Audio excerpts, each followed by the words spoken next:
नमस्कार दोस्तों, कैसे हैं आप लोग। उम्मीद करते हैं कि स्वस्थ होंगे, मस्त होंगे और अपने पढ़ाई को पूरे मन से कर रहे होंगे। तो दोस्तों, आज से हम शुरू करने जा रहे हैं लुसेंट का जो ऑब्जेक्टिव बुक होता है उसका रिव्यू। उसके सारे ऑब्जेक्टिव हम आप लोगों को करवाएंगे और उसके लिए हमने 180 दिन का टारगेट रखा है, क्योंकि हम उसका एनालिसिस भी बीच बीच में करेंगे जो भी इम्पोर्टेंट क्वेश्चन होगा।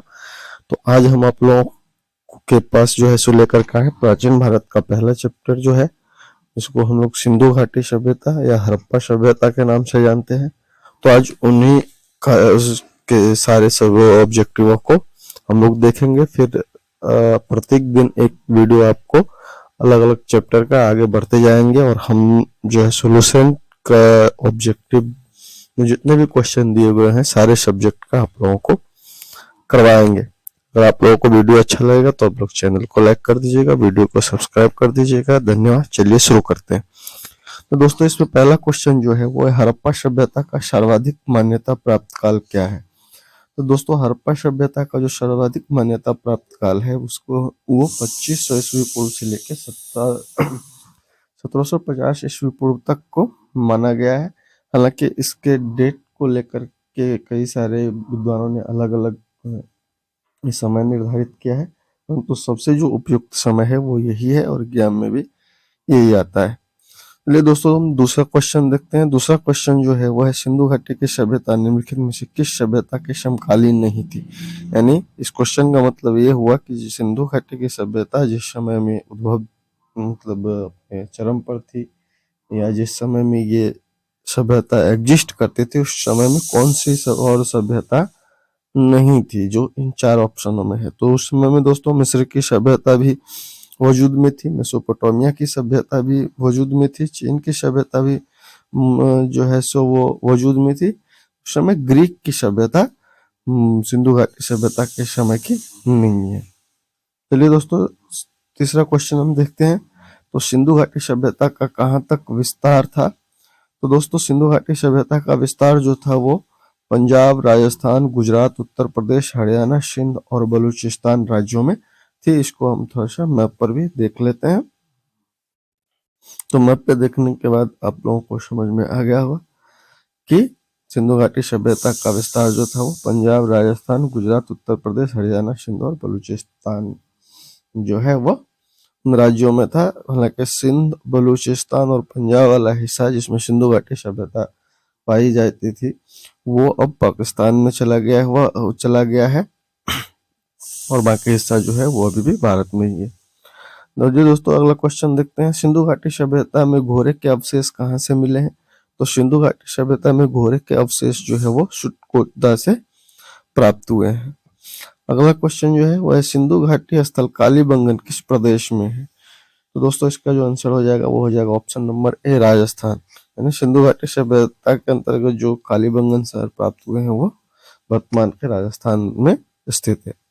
अगला क्वेश्चन जो है छठा नंबर, वह निम्नलिखित में से किस पदार्थ का उपयोग हड़प्पा काल की मोहरों को के निर्माण में मुख्य रूप से किया जाता था। तो हड़प्पा काल के मोहर जो बनाए जाते थे उसमें ज्यादातर जो यूज किया जाता था वो सेल खरी का यूज किया जाता था। चलिए इस समय में के प्राप्त मोहरों को थोड़ा हम लोग इमेज से भी देखने का प्रयास करते हैं। दोस्तों, हमारा जो अगला क्वेश्चन है वो हड़प्पा सभ्यता किस युग की थी। तो दोस्तों, हड़प्पा सभ्यता को जो है वो कांस्य युग का माना जाता है, क्योंकि हड़प्पा सभ्यता के खुदाई के दौरान जितने भी औजार मिले हैं वो कांस्य धातु के बने हुए मिले हैं।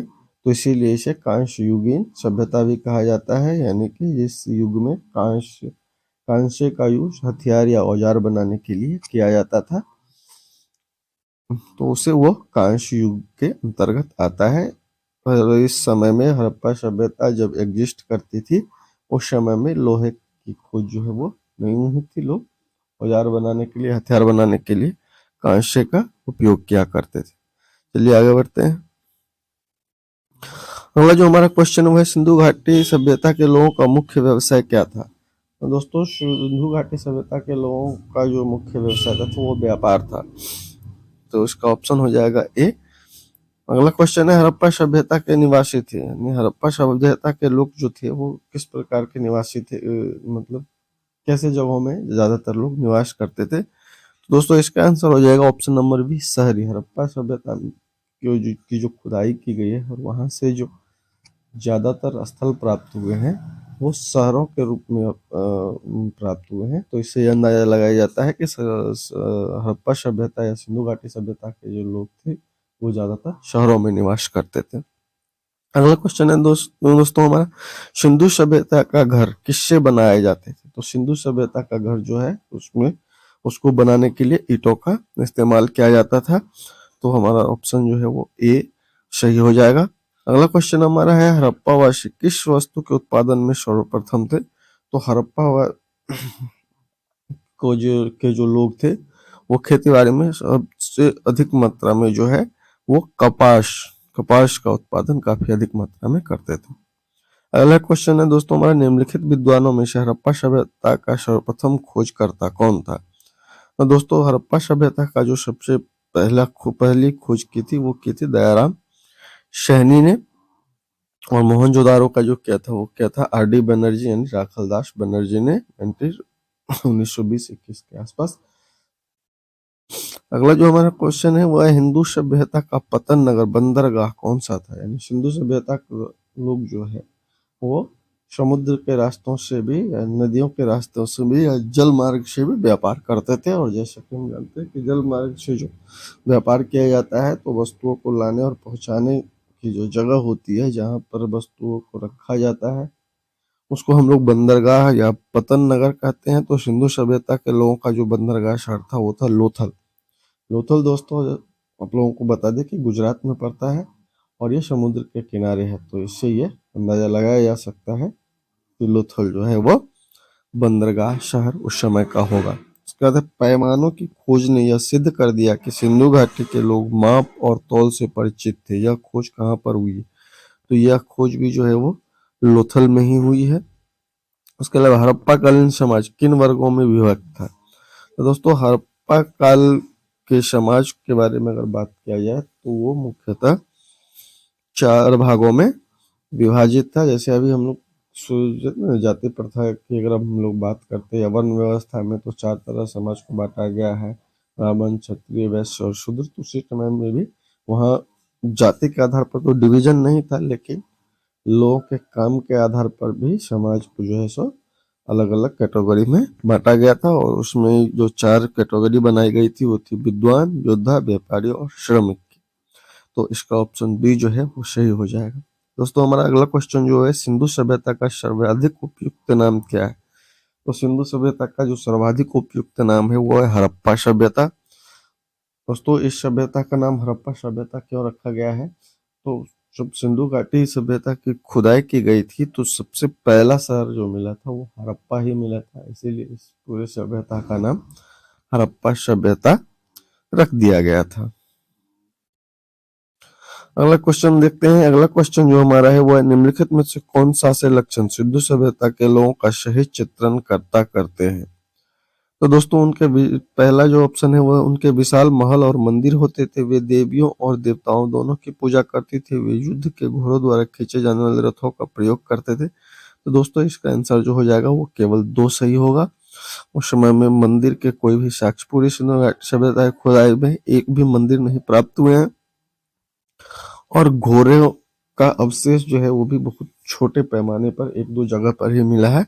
तो इस आधार पर ये दोनों 1 और 3 स्टेटमेंट जो है वो गलत हो जाता है। दूसरा जो है कि वे देवी और देवताओं दोनों की पूजा करते हैं। तो सिंधु घाटी सभ्यता के खुदाई के दौरान कई सारी मूर्तियां मिले हैं जिससे अंदाजा लगाया जाता है कि वहां के लोग देवी देवताओं की पूजा करते थे। दोस्तों अगर अगला जो हमारा क्वेश्चन है वो हड़प्पा सभ्यता की खोज किस वर्ष हुई थी? दोस्तों हड़प्पा सभ्यता की खोज जो है वो 1921 में हुई थी। दोस्तों अगला क्वेश्चन जो है हमारा वो है, हड़प्पा सभ्यता के बारे में कौन सी उक्ति सही है? तो दोस्तों इसमें जो पहला ऑप्शन है वो उन्हें अश्वमेध की जानकारी थी। तो दोस्तों सिंधु घाटी सभ्यता की खुदाई में ऐसा कोई भी प्रमाण नहीं मिला है जिससे ये साबित हो सके कि उस समय में अश्वमेध यज्ञ की जाती थी। हाँ, इसका अवशेष वैदिक सभ्यता से हमें जरूर प्राप्त होती है, लेकिन हड़प्पा सभ्यता में इसकी कोई जानकारी नहीं मिलती। दूसरा ऑप्शन है गाय उनके लिए पवित्र थी। तो दोस्तों इसका भी प्रमाण नहीं मिला है। उन्होंने पशुपति की सम्मान करना आरंभ किया है। तो दोस्तों ये इसका सही आंसर हो जाएगा, क्योंकि सिंधु घाटी सभ्यता के दौरान कई जगह पर ऐसे चित्र मिले हैं जिसमें भगवान शंकर की आकृति की देखी गई है। तो इसे अंदाजा लगाया जा सकता है कि उस समय में पशुपति को जो है लोग पूजा करते थे। तो उनकी संस्कृति सामान्यता स्थिर नहीं थी, तो ये भी गलत है। वो एक जगह रहते थे तब तो इतने इतने बड़े बड़े शहरों का निर्माण किए थे, अगर स्थिर नहीं रहती तब तो इतने बड़े बड़े शहर के प्रमाण नहीं मिलते। अगला क्वेश्चन हमारा है, हड़प्पा के लोगों को सामाजिक पद्धति थी। तो दोस्तों इन लोगों की सामाजिक पद्धति जो थी वो उचित समतावादी थी, यानी भेदभाव नहीं था, सबके साथ समानता का व्यवहार किया जाता था। तो इसका ऑप्शन ए सही हो जाएगा। दोस्तों अगला जो हमारा क्वेश्चन है वो है, सिंध का नखलिस्तान बाग हड़प्पा सभ्यता के किस पुरा स्थल को कहा जाता है? तो दोस्तों सिंध का जो बाग कहिए या नखलिस्तान कहिए वो मोहनजोदड़ो को कहा जाता था। हड़प्पा सभ्यता के संपूर्ण क्षेत्र का आकार किस प्रकार का था? तो दोस्तों सिंधु सभ्यता का आकार जो था वो त्रिभुजाकार का था, जिसको हम लोग मैप पर भी देख लेते हैं। ये एक ट्रायंगल का निर्माण करता है। अगर आप उसके पूरे विस्तार को देखें तो ये उत्तर में जम्मू कश्मीर, दक्षिण में महाराष्ट्र, पूरब में उत्तर प्रदेश और पश्चिम में बलूचिस्तान, जो वर्तमान में पाकिस्तान का एक स्टेट है, वहां तक विस्तृत था। तो अगर हम इसको गौर से देखते हैं तो ये एक ट्रायंगल का आकार बनाता है, त्रिभुज का आकार बनाता है। दोस्तों अगला जो हमारा क्वेश्चन है वो है मिलान करने वाला है। बेसिकली ये पूछा गया है कि कौन सा हड़प्पा सभ्यता का शहर जो है वो किस नदी के किनारे स्थित था? तो दोस्तों हड़प्पा जो हो जाएगा वो रावी नदी के किनारे, मोहनजोदड़ो जो है वो सिंधु नदी के किनारे, लोथल भोगवा और कालीबंगन जो है वो घग्गर नदी के किनारों से प्राप्त हुआ है। दोस्तों अगला जो हमारा क्वेश्चन है वो हड़प्पा सभ्यता के अंतर्गत हल से जोते गए खेतों का साक्ष्य कहाँ से मिला है? तो दोस्तों हल से जोते हुए खेतों का साक्ष्य जो मिला है वो कालीबंगा से मिला है, जो कि वर्तमान में राजस्थान राज्य में स्थित है। अगला क्वेश्चन है, सैंधव सभ्यता कीटों का अलंकरण किस स्थान से मिला है? तो ये भी दोस्तों कालीबंगा से ही मिला है, और इसका ऑप्शन ए जो है वो सही हो जाएगा। अगला जो हमारा क्वेश्चन है वो मोहनजोदड़ो कहाँ स्थित है? तो मोहनजोदड़ो वर्तमान में पाकिस्तान का एक राज्य है सिंध, जिसकी राजधानी है कराची। वो पाकिस्तान के राज्य सिंध में मोहनजोदड़ो स्थित था। सिंधु सभ्यता में बृहत स्नानागार पाया गया है। तो दोस्तों सिंधु सभ्यता का बृहत स्नानागार जो पाया गया है वो भी मोहनजोदड़ो से ही प्राप्त हुआ है, जहाँ पर सामूहिक रूप से लोग स्नान क्या करते थे, ऐसे एक बड़े तालाब की खोज की गई है। सिंधु सभ्यता की मुद्रा में किस देवता के समतुल्य चित्रांकन मिलता है?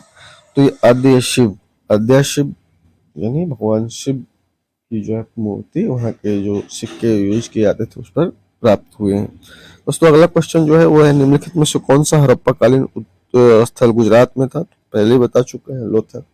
लोथल जो है हड़प्पा सभ्यता के समय का जो शहर था लोथल, वो वर्तमान में गुजरात राज्य में स्थित है। और एक और इम्पोर्टेंट चीज बता देते हैं कि इंडिपेंडेंस के बाद, स्वतंत्रता के बाद हड़प्पा सभ्यता के स्थल की जो सबसे अधिक खोज भारत में की गई वो गुजरात में की गई है। अगला क्वेश्चन है, मोहनजोदड़ो का स्थानीय नाम क्या है? तो मोहनजोदड़ो का स्थानीय नाम जो है वो मृतकों का टीला कहा जाता है। तो इसका ऑप्शन नंबर डी जो है वो सही हो जाएगा। दोस्तों अगला क्वेश्चन है हमारा, हड़प्पा सभ्यता का प्रचलित नाम क्या है? तो हड़प्पा सभ्यता का प्रचलित नाम जो है वो सिंधु घाटी की सभ्यता है। और इसका नाम सिंध हड़प्पा क्यों पड़ा वो तो हमने बताया ही था, क्योंकि खुदाई के दौरान जो सबसे पहला शहर मिला था वो हड़प्पा मिला था। और सिंधु घाटी की सभ्यता इसको इसलिए कहते हैं कि हड़प्पा सभ्यता के जितने भी शहर खोजे गए हैं उसमें से अधिकतर शहर जो है वो सिंधु नदी के घाटी का जो इलाका होता है, नदी का जो घाटी का इलाका, तो सिंधु घाटी की सभ्यता के क्षेत्रों से ही प्राप्त हुए हैं, इसीलिए इसका नाम सिंधु घाटी सभ्यता भी रखा गया।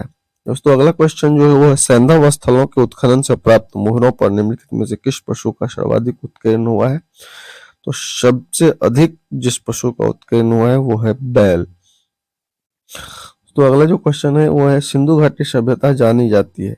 तो सिंधु घाटी सभ्यता में जो शहरों को बसाया गया था वो काफी ही सिस्टमेटिक ढंग से बसाया गया है, तो इसीलिए इसे इनके नगर नियोजन के लिए भी ये प्रसिद्ध है। ठीक है, अगला क्वेश्चन जो है वो है सिंधु सभ्यता का कौन सा स्थान भारत में स्थित है। तो दोस्तों हड़प्पा मोहनजोदड़ो ये दोनों जो है वो क्या है, पाकिस्तान में स्थित है। ऑप्शन में जो लोथल दिया गया है सी, वो वर्तमान में भारत में स्थित है, जो कि गुजरात राज्य में है। भारत में खोजा गया सबसे पहला पुराना शहर था तो वो हड़प्पा था। और ये क्वेश्चन देखिए एसएससी 2003 में पूछा भी गया था, और हमने पहले ही बताया है कि पहला शहर जो खोजा गया था वो हड़प्पा खोजा गया था, इसलिए इसका नाम भी हड़प्पा सभ्यता रख दिया गया। दोस्तों अगला क्वेश्चन जो हमारा है वो है भारत में चांदी की उपलब्धता के प्राचीनतम साक्ष्य मिलते हैं। तो भारत में जो चांदी का इस्तेमाल किया गया था तो वो जो सबसे पहले किया गया था वो हड़प्पा संस्कृति के दौरान की गई थी। इसका प्रमाण हमें सिंधु घाटी सभ्यता की खुदाई से प्राप्त होता है। अगला क्वेश्चन दोस्तों है कि सिंधु सभ्यता के बारे में कौन सा कथन असत्य है। तो देखते हैं, चलिए ऑप्शन को देखते हैं। तो ए ऑप्शन ए जो है वो नगरों में नालियों की सुदृढ़ व्यवस्था थी, तो बिल्कुल थी। दूसरा ऑप्शन है व्यापार में वाणिज्य उन्नत दशा में था, तो ये भी बिल्कुल सही है। तीसरा है मातृ देवी की उपासना की जाती थी, ये भी बिल्कुल सही है। ऑप्शन डी है लोग लोहे से परिचित थे, तो ये गलत हो जाएगा, क्योंकि इस वक्त तक जो है लोग धातु के रूप में कांसा का इस्तेमाल करते थे। लोहे का खोज जो है वो नहीं हुआ था। लोहे की खोज की जानकारी हमें वैदिक सभ्यता से प्राप्त होती है। दोस्तों अगला क्वेश्चन जो है वो सुमेलित करने वाला है, दूसरे से मिलाने वाला है। तो ऑप्शन ए है सिंधु सभ्यता की उत्तरी सीमा। तो दोस्तों सिंधु सभ्यता की उत्तरी सीमा जो थी वो जम्मू कश्मीर मांडा नाम की जगह तक थी। सिंधु सभ्यता की अगर दक्षिणी सीमा की बात करें तो वो दैमाबाद महाराष्ट्र तक थी। और ऑप्शन सी सिंधु सभ्यता की पूर्वी सीमा की बात करें तो ये आलमगीरपुर उत्तर प्रदेश। और अगर इसकी पश्चिमी सीमा की बात करें तो ये का गेंडोर पश्चिम बलूचिस्तान तक थी। इसको थोड़ा सा हम लोग इमेज में भी देख लेते हैं, तो इस तरह से इसका सही आंसर जो हो जाएगा ऑप्शन नंबर ए। अगला क्वेश्चन है दोस्तों मांडा किस नदी के किनारे स्थित था। तो दोस्तों मांडा जो है वो चेनाब नदी के किनारे स्थित था, और इसलिए इसका सही ऑप्शन जो हो जाएगा ऑप्शन नंबर ए। अगला क्वेश्चन जो है वो हड़प्पा कालीन स्थल रोपर पंजाब किस नदी के किनारे स्थित था। तो पंजाब रोपर जो है वो सतलज नदी के किनारे स्थित था। इसके अलावा हड़प्पा में एक उन्नत जल प्रबंधन प्रणाली का पता चलता है। तो हड़प्पा का जो एक शहर था धौलावीरा, वहां से सबसे उन्नत किस्म का जल प्रबंधन यानी वाटर मैनेजमेंट का सबसे उम्दा किस्म तरीका से जो किया गया था वो धौलावीरा में किया गया था। तो इसका ऑप्शन नंबर ए सही हो जाएगा। उसके अलावा अगला क्वेश्चन जो हमारा है वो हड़प्पा के मिट्टी के बर्तनों पे सामान्यतः किस रंग का उपयोग हुआ था। तो दोस्तों हड़प्पा के बर्तनों पर सामान्यतः जो है वो लाल रंग की मिट्टी का उपयोग जो है वो किया गया था। सिंधु सभ्यता का निम्नलिखित में से किस युग में पड़ता है। दोस्तों सिंधु सभ्यता जो है वो जो है उसको आद्य ऐतिहासिक काल में रखा गया है। आद्य ऐतिहासिक काल किसको कहते हैं, तो चलिए हम लोग थोड़ा इसको बता देते हैं। एक होता है प्रागैतिहासिक काल। प्रागैतिहासिक काल उस काल को कहते हैं इसके बारे में हमारे पास कोई विशेष जानकारी नहीं होती है, विशेष करके लिखित साक्ष्य तो बिल्कुल भी नहीं होता है।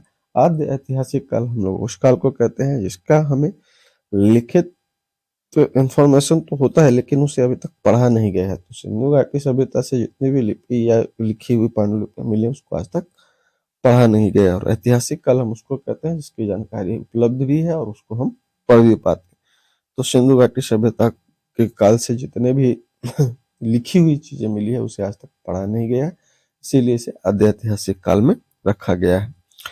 तो अगला क्वेश्चन जो है वो है सिंधु घाटी सभ्यता के विकसित अवस्था में निम्नलिखित में से किस स्थल से घरों में कुएं के अवशेष मिले हैं। वो मोहनजोदड़ो से मिले हैं। अगला क्वेश्चन जो है सिंधु घाटी सभ्यता की खोज निकालने में जिन दो भारतीयों का नाम जुड़ा हुआ है तो वो जो दो व्यक्ति थे वो थे दयाराम सैनी और राखालदास बैनर्जी। इन दो लोगों ने जो है वो सिंधु घाटी सभ्यता में की खोज में काफी महत्वपूर्ण भूमिका निभाई, और ये दोनों जो थे क्या थे, भारतीय थे। दोस्तों अगला जो हमारा क्वेश्चन है वो भी मिलान करने वाला है कि, और इसमें हम लोग देखेंगे कौन चीज कहाँ से प्राप्त हुआ है। तो दोस्तों लोथल से जो हमें प्राप्त हुई गोदी बारा यानी ये एक प्रकार की आभूषण होती थी। दूसरा है कालीबंगन, तो कालीबंगन से जुता हुआ खेत प्राप्त हुआ है। तीसरा जो है धौलावीरा, तो धौलावीरा से जो है हमें पकी हुई मिट्टी की बनी हुई नर्तकी की मूर्ति मिली है। और डी वनवाली जो है वहां से हमें हड़प्पाई लिपि के बड़े आकार के 10 चिन्हों वाला एक शिलालेख प्राप्त हुआ है। तो इस तरह से इसका जो सही आंसर जो आएगा ऑप्शन नंबर बी। अगला क्वेश्चन है, हमारे निम्नलिखित पशुओं में से किस एक का हड़प्पा सभ्यता में पाई मुहरों को टेराकोटी कलाकृतियों के रूप में अंकन नहीं हुआ, यानी कि हड़प्पा सभ्यता से जितने भी मुहरे मिले हैं उसमें से किस पशु का जो है वो चित्र नहीं प्राप्त हुआ है, तो वो हो जाएगा शेर। तो अगला क्वेश्चन जो है वो हड़प्पा वासी किस धातु से परिचित नहीं थे, तो लोहा पहले भी बता चुके हैं। उसका निम्नलिखित में से किस स्थल से युगल समाधान का प्रमाण मिला है, तो दोस्तों ये लोथल से युगल समाधान यानी कि एक साथ दफनाने की प्रथा है। दो शव को एक साथ दफनाने की जो प्रक्रिया है उसको युगल समाधान बोलते हैं। तो सिंधु घाटी सभ्यता के खुदाई के दौरान लोथल से बहुत सारे ऐसे शव मिले हैं जिसमें दो शव को एक साथ दफनाया गया था। तो अगला जो क्वेश्चन नंबर है वो है, कपास का उत्पादन सर्वप्रथम सिंधु क्षेत्र में हुआ जिसे ग्रीक या यूनान के लोग किस नाम से पुकारा जाता था, तो ग्रीक और यूनान के लोग कपास को जो है वो सिंडन के नाम से पुकारते थे, सिंडन कहते थे। अगला क्वेश्चन जो है कि हड़प्पा के काल का तांबे का रथ किस स्थान से प्राप्त हुआ है, तो दोस्तों हड़प्पा काल समय के जो तांबे का रथ प्राप्त हुआ है वो दैमाबाद जो कि वर्तमान में महाराष्ट्र में है वहां से प्राप्त हुए हैं। तो इस प्रकार से दोस्तों ये सिंधु घाटी सभ्यता के महत्वपूर्ण जो क्वेश्चन है वो समाप्त होते हैं। अगला वीडियो हम वैदिक सभ्यता से लेकर के कल आप लोगों के लिए आएंगे। तब तक के लिए धन्यवाद।